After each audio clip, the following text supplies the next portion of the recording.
Hey, welcome back to the Coy Contrarian. Today is a bit different format than the interview format that we did with Brett Brock. Today we're going to do kind of a research on the fly. I ran into something that I thought was a bit interesting, kind of on accident. As I've talked about before in the intro video and with Brett, comedy kind of is a big part of my life. I'm immersed in it for a number of reasons, and big reason is to get away from everything that's going on in the world. As you may have gathered, I watch a lot of stuff by Patrice O'Neill, and as a result, my YouTube recommendations have a lot of like Opie and Anthony, their old shows, and so because of my history of watching a lot of that stuff, I get a lot of recommendations from Opie and Anthony old recordings. So I thought this was interesting.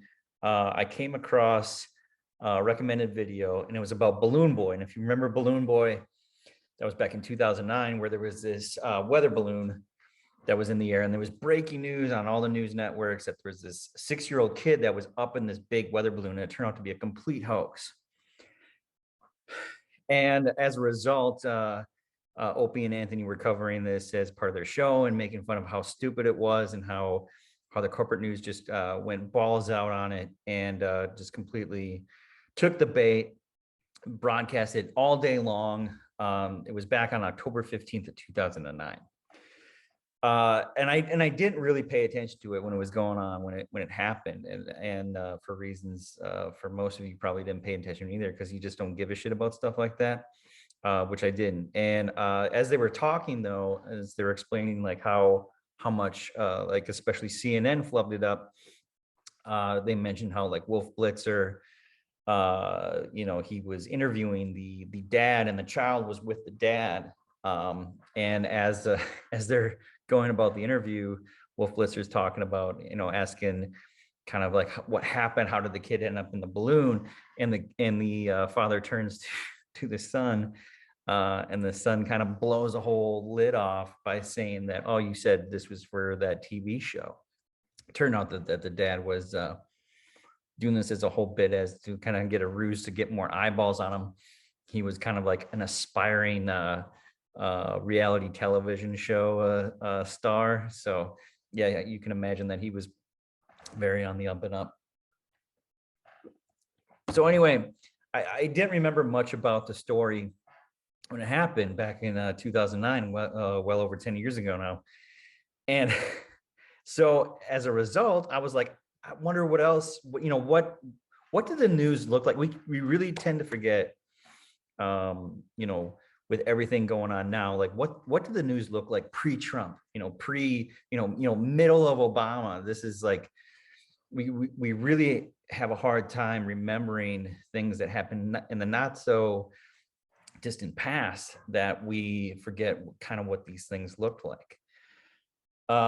So I went back, and I'm going to share my screen here.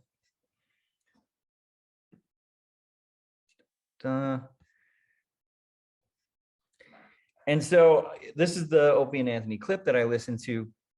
And so what it did is it let me in a direction to start looking up Balloon Boy stuff. And so I looked up I think I just went Balloon Boy. And there's a result that popped up, and I'm kind of frustrated because it's gone. And this was only a few weeks ago that I fell into this, but the clip itself is gone. It's the account has been terminated. And this, so what it was an hour long snippet of the news that day. And it turned out that the Balloon Boy coverage didn't start until about the last 15 or 20 minutes left of the hour-long clip. So as I'm like playing it and thinking that the Balloon Boy stuff is right around the corner, because I didn't know it was at the tail end, very, very, very interesting story was being played. So on October 15th of 2009, there was a controversy. Tell me if this sounds familiar. In a hospital up in upstate New York, that was requiring hospital staff to take the H1N1 vaccine or they would be terminated. And there was a story that was being done on one of the staff. I forget if it was a doctor or a nurse or some other medical staff. I forget the title of the person who was combating this. And they were doing the story on her. And she was saying, hey, but, I wish that the clip was still here so we could play it and watch it together. But I unfortunately don't have the clip. We'll get to some other things, though, that I have lined up, and we'll do some further digging to see if we can find something. She essentially said, hey, if they make us do this, then what else are they going to make us do? And I was just like, this is insane. This is stuff that was being talked about back in October 2009. And, we're at where we're at today. So frustrated that I don't have the clip to show you guys. I maybe if I dig around a little bit, I can find it. One thing why I'm doing this style of research is I have done endless watching of research topics by some really great people who have done some great things. TrueStream Media is probably one of the best at it. And we all see kind of the end result of what research looks like. And part of me diving into this is I kind of want to show you guys how frustrating it can be to try to find answers on things. And then as I'm speaking to you about this, as we're going through it, I can kind of get a better kind of feeling of how difficult it is to kind of get some clear-cut answers on some things. So obviously I can't show you this video. So what I did is see if I can find, I did end up, and I couldn't find this when I was originally searching for it. Again, this is a couple of weeks ago now. But there is now a CNN clip about Balloon Boy. And it didn't come up in my search originally, but this was posted back in October 15th of 2019, which was the 10-year anniversary of the event. But this is essentially what I was watching at the tail end of that clip that I had mentioned earlier that's no longer there. But it's obviously it's a lot longer. It's an hour, 20 minutes. And that other one was probably about the last, like I said, like 15, 20 minutes, I think. So there is a clip now, which I was looking for essentially. And I thank God I didn't come across this one because I went to see the other one. So frustrating that I don't have the other clip. I ended up finding, I Googled CNN October, or I didn't Google it. I used DuckDuckGo, I believe. But end up finding this in a newsroom blog on CNN, and it's on the topic of what I'm talking about here, and is should the H1N1 vaccine be mandatory for healthcare workers? Dated October 15th, 2009. Very interesting responses to this. I don't know if this is like the normal format for the way this is set up, but this is very hokey. This is very like early internet kind of format here. But regardless, going through this, so there is some interesting tidbits in here, and it's very kind of back and forth. And so this is another thing, is we don't know how valid these responses are. We can't go back and see if these people are legit, if there was some bot play going on during this era, who knows? Hard to verify, right? But some interesting ones here, and the ones that I found the interesting the most was this person here references The Great Influenza, which is a book that's I've seen on the bookshelves. If you go to a bookstore these days, this book is front and center in a lot of stores. The Great Influenza. So I wonder if this is a propaganda piece done to kind of set the table for when the next manufactured pandemic is put into place, that we can have these books that are like these scare tactics to get people to be like, yeah, people died, and so we shouldn't let that happen again, right? Everyone's heart's in the right place until you start doing some digging. And then, so, they reference the Great Influenza, mentioning a bunch of people died, do not have a problem with mandatory immunization. I like Denise here. I don't know if Denise is a real person or not, but once again, the government is trying to control the individual. Keep in mind, if New York wins this, it will set a precedent that the government can do with our bodies whatever they feel is necessary. Isn't that the big argument being had today? Is this is what we're trying to avoid? It's the slippery slope, and that's what she even mentions. I know it's a logical fallacy, but we've seen what the slippery slope can lead to in a lot of places. Yes, I think this as a patient, I should be able to expect my healthcare worker to be vaccinated, just as I should expect him or her to wash her hands at blah, blah, blah, blah. Employers, including the state, should have a right to standards related to condition of employment directly to the job as this does. Thank you. I mean, there's valid arguments on each side, right? Like I want to be very protected from this.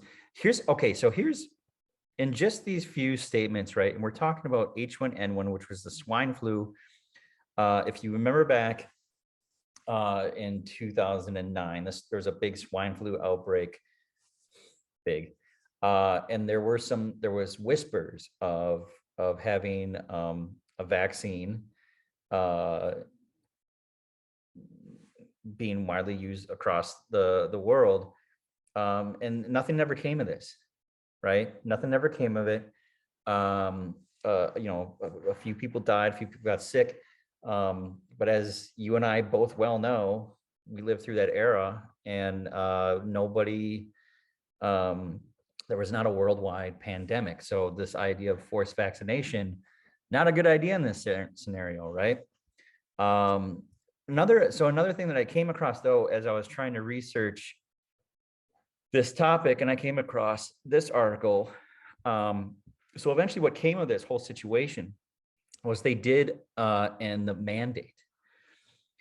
A lot of times, so when you're watching a lot of researchers who dive deep into this stuff, right? Like I said, True Stream Arena is probably the best at this. They go heavy into they checking out books in the library, going back into like archived news, a lot of digging in to see, like, there's a lot of things that happen that are kind of like a future measuring tool to see how people react to things. UBI was one that was done in outside of St. Louis, or just in St. Louis. There was a neighborhood in St. Louis where UBI was tried out, and I forget the year that this happened, but it was semi-recently, within the last 20 years or so, and went horribly wrong. And there's a True Stream Media does a excellent piece on that subject, and I'll try to find it and put it in the link in the description. It's not specifically just that event that they cover in the video, but it leads up to kind of their whole message. I think it's about an hour long. It's a great watch if you guys get a chance. Anyway, my point is that these measures are to see how kind of people react to these things that the government and corporations are trying to implement on people. I didn't go heavily into this, so I'll kind of just this is just us kind of learning together sort of type of video that I'm doing here tonight. So now this is dated the 23rd of October, so about a week goes by.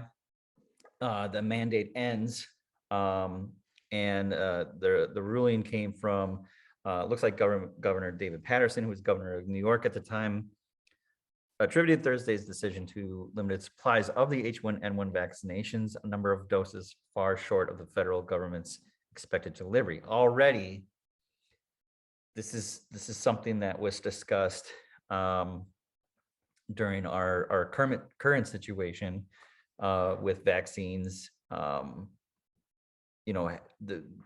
Having that amount available to everyone was detrimental to the rollout. And so we had Operation Warp Speed, right? We had all and that was under Trump, all these measures taken to make sure that the vaccine was going to be available to everyone. And I tend to believe, and I don't know for sure, but I think there was some placebo shots or saline shots mixed in, because obviously it's a boatload of vaccines that are being manufactured and distributed in such a short amount of time. I can't imagine that every single one of those shots was the actual vaccine and not a saline shot. So let's continue on here. Over the course of the week, the Centers of Disease Control and Prevention acknowledged that the New York would only receive approximately 23% of its anticipated vaccination supply by the end of the month. Patterson said in a prepared statement, as a result, we need to be resourceful as we can with the limited supplies of the vaccine currently coming into the state and make sure that those who are at risk of complications from the H1N1 flu receive the first vaccine being distributed right now in New York State. So I do remember, as I was kind of like just kind of grazing over this, that there was some other things in place that saying like we need to get the people who actually need the shot first. Let me see if I can find that. This is a lot longer than I remember.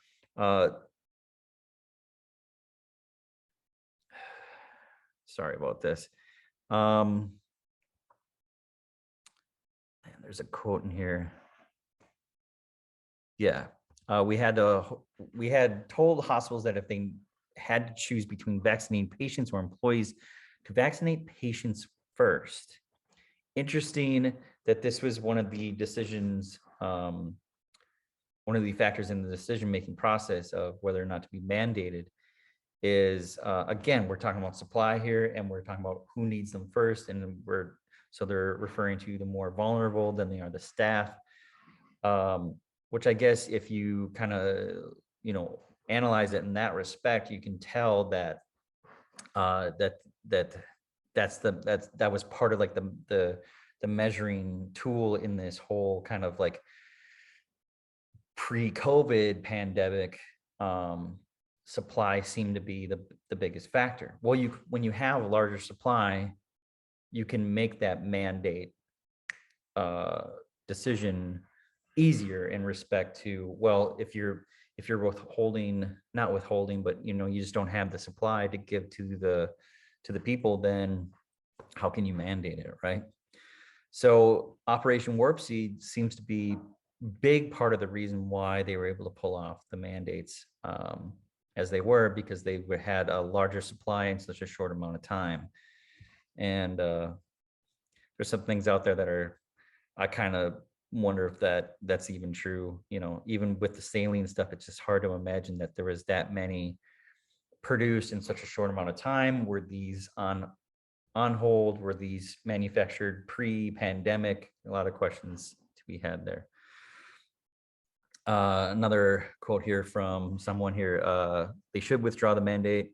Upon hearing the news, the colony businessmen helped organize a local protest against the mandate. So protests being had, data obviously being collected on why they're protesting, why their protest may be successful, why it may be influencing others. These are all pieces of data that's being recorded and being held pre next pandemic, right? Lorna Patterson, a nurse in the emergency room at Albany Medical Center Hospital, was among the group of health workers who brought a lawsuit.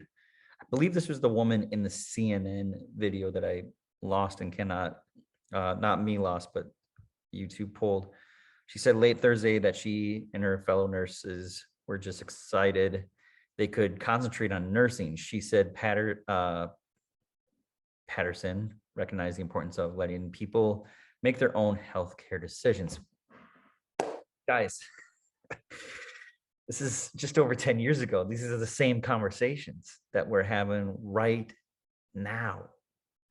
It's just interesting to see that this was something that was happening, right? And like I said, this is data collecting. How often have we heard about information being the next commodity that's important to corporate and government entities, right? I'm just glad our healthcare organizations can function knowing that they have the stuff that they need. Terrence Kinlan, the Albany attorney who brought one of the lawsuits against the state, said the state decided to act in good faith. He said questions remain about whether or not there is even a health crisis.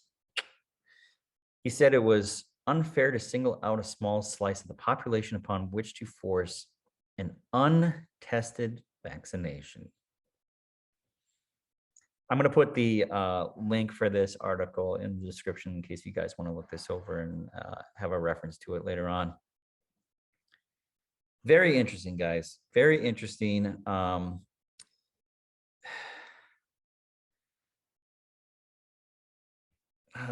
wonder if this has the video in it.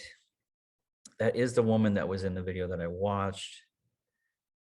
So here's another. God, I wish the video was there, because these look like really archived articles without any of the fancy schmancy stuff surrounding it. And then there's a lot of stuff in here about COVID-19, obviously. So here's another one in the Times, dated the 13th, and I can't get it because I can't get around that paywall. Somebody try to tell me how to get around paywalls. But guys, this is kind of just a snippet of sorts of what research looks like when you're trying to find information on things. Like, things disappear quick, and if you're resourceful and thoughtful, unlike I was just a few weeks ago, and something like that can disappear real quick. But there are still a lot of articles and things out there. I hope you kind of get a better understanding of like how complicated research can get, and then as well as like, when you're talking to people, why you may or may not be into the mandates and things like that. These are very layered topics, right? And the nuance goes right out the door. And when you reference things like this, it can easily get labeled as conspiracy theory or what have you.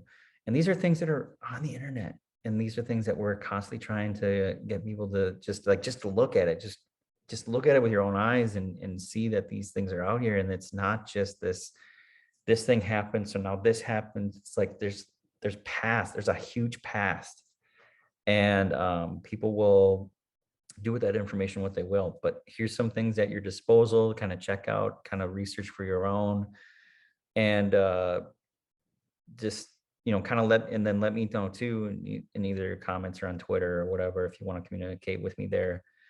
It's probably better right now. Early on in this channel, I probably won't do a ton of communicating with you guys here, more on Twitter, but just let me know if you guys find anything else, things like that. And let me know too if there's other things that you found in the past and they just disappear, or what have you. So yeah, we'll do more stuff like this. This is kind of clunky here in the beginning, kind of to be expected. I'm still figuring this thing out, but hope you enjoyed this and got a little bit more info on some things and how easy it is to kind of stumble upon stuff, even when you're trying to just get away from everything. So we'll have more for you soon. I'll have more interviews. We'll do more research. We'll get into some more like language stuff, propaganda stuff, all that. And enjoy yourself. We'll talk to you soon.